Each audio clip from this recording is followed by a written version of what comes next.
Salam uşaqlar, hər vaxtınız xeyir. Bugün mən sizə Rəsul Rza yaradıcılığı və əsərləri haqqında danışacağam. Rəsul Rza 1910-1981-ci illərdə yaşayıb, hər üç növdə yazıb, lirik, epik və dramatik növdə. Hər üç vəzində sərbəst, heca və əruz vəzində yazıb. 1920-ci illərin sonlarından yaradıcılığa başlayıb, yeni fikir və dan ulduz məcmuələrində çap elətdirib. Çap olunan ilk şeiri isə Bir Gün adlı şeiridir. 1927-ci il Tiflisdə Qığılcım almanaxında. 1931-ci ildə yazdığı Bolşevik yazı şeiri ədəbiyyata yeni nəfəsin gəldiyindən xəbər verir. 1932-ci ildə Çapey çap olunmuşdur. Kitabda dünyada baş verən hadisələrə münasibətdə ayıq-sayıq mövqeyi, mühakimələri seçən şairin gür səsi eşidilir. Daha sonraki kitabları 1935 Qanadlar, 1939 isə Çinardır. Müharibə mövzusunda yazdığı şeirləri mövcud olmuşdur. Vətən, Bəxtiyar, İntiqam kitabları. Bu kitablarda şeirlərində Azərbaycanlı döyüşçülərə 416, Pilot qardaş, İntiqam və s. kəskin mühakimə yanaşı həm də dərin bir lirizm var burada. Şeirlərdə təsvir olunan döyüşçünün oxucuya yaxın munis edildiyi şeylərin biri də Bəxtiyar şeiridir. Sayıca çox olan düşmənlə qarşılaşan Bəxtiyarın qorxmazlığı təbii əks olunub. Sanki şair Bəxtiyarın yanındadır, onu hayandır. Küləş qarı səpələr, Bəxtiyar.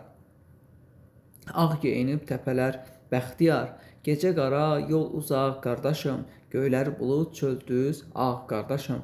Kaman çalan kimdir o, Bəxtiyar? Küləkdir, Yasimdir o, Bəxtiyar. 1943-cü ildə cəbhədə tanış olduğu Tibb bacısına əsərinə əsasən qəhrəman kimi seçərək Vəfa adlı pyesini yazıb. Bu pyes dəfələrlə tamaşaya qoyulur. Şairin müharibə mövzusuna yaradıcılığın sonraki illərində də müraciət etmişdir. Müharibədən sonraki illərdə şair fəlsəfi lirikanın gözəl nümunələrini yaradıb.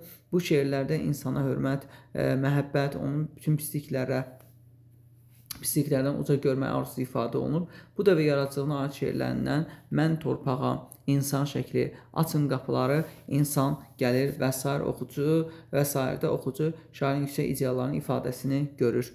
İnsan qardaşlığı, insan ülfəti yaradın. Qəlbinizdə məhəbbəti artırın. Böyük olsun, qaynar olsun, insan məhəbbəti ilə yer üzü bahar olsun. Bu dövrdə və bu mövzularda çap olunan kitablar Vaxt var ikən, Duyğular, düşüncələr, Pəncərəmə düşən işıq, bunları görmək olar. Şairin ədəbiyyatda böyük əks-səda yaradan əsəri isə Rənglər silsiləsi əsəridir. Bu silsilə şeirlərinin mahiyyətinə insana məhəbbət hissinin ifadəsi dayanır. Şair rəng yozumları maraqlı, poetik dillə ifadə edib. Poemaları onun müxtəlif mövzularda olub. Əsas onları birləşdirən cəhət insana məhəbbət, yaradıcı şəxsiyyətin ölməz amalların yaddaşlarda dirçəlməsidir. Elə məsələn Füzuli yazdığı əsər Füzuliyə həsr olunub, Son gecə Nəsimiyə həsr olunub, Xalq şairi Mirzə Əkbər Sabir həsr olunub, Qızılgül olmayan edisi Mikail Müşfiq isə biraz da onun haqqında danışacağıq. Tərcümə əsərləri varmı? Bəli, Xosrova şeirin Nizamidən tərcümə eləyib onu. Pushkin, Lermontov, Şevçenko və yaxud digərlərini də göstərmək olar ki, Mayakovski və ya başqalarının əsərlərindən o tərcümə etmişdir. Qızılgül olmayaydı poeması. Şeir hissəsini özünüz oxuyarsınız. Mən sizə əsas təhlil hissəsindən danışacağım. Amma oxuyanda orada diqqət edin ki, görün kimin dilindən nə verilir, nədən danışılır orada. Deməli, gecə şairin gözləmədiyi halda bir qapı döyülür. Qapıdakı sadəcə mən deyərək özünü tanıdır. Şair qapını açır, ancaq gələni tanımır. Şair vahimədən qorxan körpələr kimi addım-addım geri çəkilir. Yolçunu tanımamaq səbəbini bəlkə də işığın azlığında görür. Nədə görür? Özü yolçunu və işığın azlığında görür. Yolçu başını qaldırır, şair onun gözlərini görür və xatırlayan kimi olur. Ancaq yenə də tanımır. Xatırlayır, amma yenə də tanımır. Salamlaşırlar. Qonağın geyimi təsvir olunub ki, nimdaş palto, nə ipəkdən, nə də yundan olmayan şal. Qonağın saçları ağdır, sandıqda qalan gümüşə bənzədilir. Gümüş məsələsi də var, yenə də burada. Gözləri quyuya düşmüş bir cüt ulduz kimidir. Şair onun paltosunu asmaq istəyir. Qonaq icazə vermir. Şair ətrafa göz gəzdirən qonağı bu dəfə oyuncağı sınmış uşağa bənzədir. nəyə bənzədir? Oyuncağı sınmış uşağa. Qonaq gülümsünür. Bu gülümsəmə səbəbilə şairin xatirə yenidən oyanır. Qara saçlar, qəmli baxışlar, onun saçına oxşayan əllər. Burada Müşfiqin əllərini xatırlayır. Dilbəri bənzətdiyi kimi Müşfiqi də uşağa bənzədir. Şair bu dəfə xatırlayır. Gələn onun Müşfiqin Dilbəri idi. Səsə şairə də gəlir. Yəni Nigar Rəfibəli. Nigar Rəfibəli Rəsul Rızanın yoldaşıdır. Şairə Dilbəri görən kimi tanıyır. Sarsılırlar, ağlayırlar. Şairə Dilbərin adını çəkərək xoş gəldin deyir.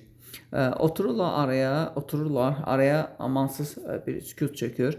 Şair əlini alava tutub tab gətirə biləcəyini, lakin bu sükuta dözə bilmədiyini dilə gətirir. Çünki keçmiş yaradalı deşilir. Şair öz-özünə Dilbərin ünvanına deyir. Bir söz deyir. Məni danla, məzəmmət elə, mərhəmət elə, amma belə məlul dayanma. Qəzəbini top kimi üstümə at. Ancaq bu sükutu poz. Şair Müşfiq ilə tanışlığından yazır. Deyir Bakıya kənddən yeni gəlmişdim. Yenicə işə düzəlmişdim. Onunla gənc işçi də yaz səhəri tanış olduq. Tez zamanda bir-birimizə məhrəm olduq. Dostluq da əlini ilk Müşfiq uzadıb, özünü təqdim edib və dediyi cümləyə qafiyə tapmasını təklif edib. Şair Müşfiqi Mükəmməl Müşfiq cümləsinə ağır olan böyük qafiyəsi qoşub, dostluqlarda həm hansı fəsildə başlandığını, həm kim tərəfi necə başlandığını çatdırır. İllər boyu bu dostluq şeiri yaxınlaşdırıb, Dilbərə bacım deyərək müraciət edir. Qəmli olanda danışıb qəlbini boşaltmaq lazımdır deyir. Müşfiqin xarakteri təsvir olunur. O hamıdan sadə, açıq ürəkli idi. Uşaq kimi inanan, yetim kimi kövrək idi. Acığı, qəzəbi ancaq dilində idi. Xeyli əsəbi idi. Gah rəqibini acı söz ilə dağlaya, gah da bircə sözdən xısın-xısın ağlayardı. Hərdən bir tikana görə bütün bağı söyərdi. Hərdən bir saxta gülüşə inanar, bədxahını öyərdi. Müşfiqi yaşlı bir uşaq kimi təsvir edir. Xarici görünüşünü təsvir edir, bədəncə zəif idi deyir. Fərqli yerlərə, zavoda, məktəbə, qəsəbəyə, kəndə şeir oxumağa gedirlərmiş. Bu məqamda Müşfiqdən şeirlərindən biri olan Oxutar edən 2 misra verilir. Səni kim unudar ifadəsi müəllifin indi Müşfiq öz haqqında deyil. Gözlərini yummaq kimi adəti var idi. Şeiri çaşmadan əzbər söyləyərdi. Burada Müşfiqin gecə düşüncəsi şeirinə biz rast gəlirik. Müşfiqi şair kimi şair edən vasitələr burada xalqdır, torpaqdır, yaşıl yarpaqdır, aydın səhərdir və bir də dilbərdir. Daha sonra bir şeir gecəsi Müşfiq deyəndən sonra qoca kişinin səhnəyə qalxmasından, onun bağrına basıb Oxutarı necə təkrar etməsini bəhs edir. Oxutar şeir 2 dəfə burada təkrarlanır qocanın dilindən və Müşfiqin o şeyi ifadə etməsindən bəhs olunur burada. Müşfiqin daxmasının təsviri verilib. Biz onu görəcəyik. Daxmasının təsvirini. Deməli, hara getdi bu? Daxmasının təsviri verir. Müəllif həm özünü, həm də Müşfiqi dəli adlandırır məcazi mənada. Gecələr sübhə kimi yatmayıb şeir oxumalarından danışır. Nizaminin, Füzulinin, Puşkinin, Bayronun, Sabirin, Natəvanın şeirləri, kasıb bəyət-sürlər, ən yaxşı yeməklər, dağlı çörək və Gəncə pendiri idi. Çəkmələrində bağ yerinə zivə kəndiri olurmuş. Lermontovun Demon əsərini tərcümə etmələrini xatırlayır. İlyas Əfəndiyə Xurşud Balın Atlı əsərində Lermontovun adı çəkilib. Bir gecə sağollaşıb ayrılıqlar, ancaq səhəri gün Müşfiq görüşə gəlmir, gün keçir, Müşfiq gəlmir, şair çox narahatlıq keçirir, evlərindən getmir. Çünki buna ehtiyac duymur. Dostun başına nə gəldiyini təxmin edə bilir. Çünki Sovet rejimində gecə yoxa çıxanların tali məlum idi. Müşfiq gəlmədi deyil, Müşfiq gələ bilmədi. Oldu. Repressiya qurbanları anaların beli bir gecədə əyilirdi. Mən bizim Anaları Günəşlə Təntum şeirində də bizə oxşar məqam var. O qurbanlar birinci anda yoldaşdan vətəndaşa çevrilirdi. Deməli, biz əsərin görün bu ümumi təhlili kimi verib burada. 1963-cü ildə çap olunub. Lakin bundan daha çox əvvəl yazılıb. Qırmızı terror mövzusunda yazılmış ən gözəl əsərdir. Ədəbiyyatımızda repressiya mövzusunda yazılmış ilk əsərlərdən hesab olunur. Poema forması keçmişə qayıdışdır, yəni retro üslubdadır. Repressiyalardan o dəhşət faciə və hadisələrin iləri keçmişdir. Əsas problem totalitar rejimin sərt üzü, repressiyaya məruz qalmaqdır. Mövzusu Müşfiqin faciəli həyatıdır.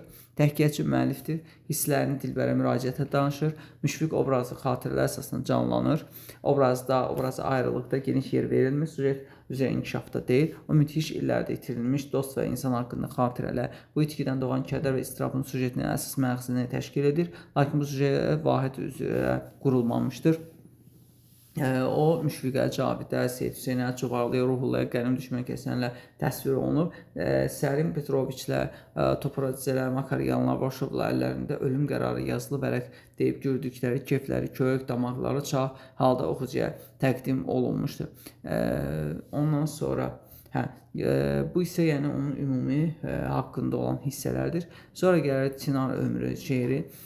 Çinar ömründə onun bir bəzi hissələrində belə görünmüsü var. Yox, ümumisi yoxdur. Gərək bunu bir biz təhlil edək. Nə payızdır, nə qışdır. Yəni ki, payız deyil, qış da deyil. Bir çınar ağacı quruyub, çınarın suyunu kəsməmişdilər. Üstünə kölgə düşmürdü. Eləcə də o qurumuşdu. Yəni siz formalar hissələrində baxın, mən məzmun deyəcəm. Yarpaqları saplağı sınmış kimi saralmadı. Xəzəli yuvadan uçan quş kimi tökülmədi. Sanki ağacın gövdəsi üşümüşdü. 500 ildən bir, yəni 499 il yaşayıb, puçulaya bu gündən sabaha yaşadı. Ondan sonra Çinarın ölümü əslində elə ilk böhrəsindən, ilk yarpağından başlamışdı. Bu ölüm əsrlərlə Çinarın bulağında, gövdəsində, budağında, gövdəsində, kötüyündə yaşadı. Ondan heç ayrılmadı. Çınar onu duymadı, amma ölüm Çinarın budağında, yarpağında öz yolunu keçdi. Bir qış Çinarın quruduğunu duyan olmadı. Yazbaşı Çinarın budaqlarını oynamadığını, yarpaqların göyərmədiyini gördü. Yoxsa Çınar yatmışdı. Günlər keçdi, amma Çinarın sarı qotaz sırğaları sallanmadı. Çəmənin naxışlı kölgəsi düşmədi. Şaxtalı qış arxada qalmışdı. Çinarın qurulduğunu yaz qabağı gördülər. Deməli, nə zaman görüldü yaz qabağı? Gecələrin birində əsən qara yeldən Çınar tökülüb. Çınar nə boy buxunundan, nə də ucalıqdan girəylənmədi. O 499 il yaşadı və 5-10 insan ömrü deməkdir. Və bu da Çınar 499 il sırğalandı, yırğalandı, yarpaqladı, qocalıb sakit-sakit öldü. Daha Çinarın nə meydan boyda kölgəsi, nə də nəğməsi, pıçıltısı qalmadı. Sadəcə insanların qəlbində Çinardan həzin bir xatirə qaldı. Sonra deyir ki, insanlar dedilər, Çinarın meydan boyda kölgəsi vardı, ulduz yarpaqları idi, kölgəsində nə qədər qoyun quzu dincəlirdi. Quşlar qanadlarında ona nəğmə gətirərdi, Çınar getdi, ondan sonra ondan könüllərə yanğı, dodaqlara nəğmələr qaldı. İstər 100, istər 50 il olsun, istər neçə əsr olsun, ömrünün ilk və son günü olur. Çünki 499 il yaşadı, fırtınada, qasırğada, əyilmədən, acizlik, qorxu bilmədən yaşadı. Budaqları çətir-çətir, kölgəsi meydan kimi idi. Çınar nə qədər yaşasa belə yaşayacaqdı. Kökü həmişə vüqarlı Çınar kimi müdrik, babalar kimi bir torpağa bağlıdı. Səssiz, haraysız getdi. Çınarın 7-si, 40-ı olmadı. Ağızlarda, dodaqlarda təəssüf yanğısı gəzdi. Çınar getdi, ondan sadəcə kaş bir ildə yaşasaydı, arzusu qaldı. Bir də dibindən qaynayan bir bulaq su qaldı. Deyirəm ki, kaş mənim də Çınar ömrü kimi ömrüm olaydı. İllərin sayına görə demirəm. Elə bir ömür ki, adamlar xatirəsində ziyanxın qalsın. Heç kimə əziyyət dəyməsin, giləyə enməsin. Kimsəyə baş əyməsin, yoxuşu tərəfli, enişi dözümlü olsun. Bir insan ömrü kimi isə kişi kimi ömür yaşasın. Bu da elə Çınar ömrü şeirinin təhlili. Sağ olun, salamat qalın.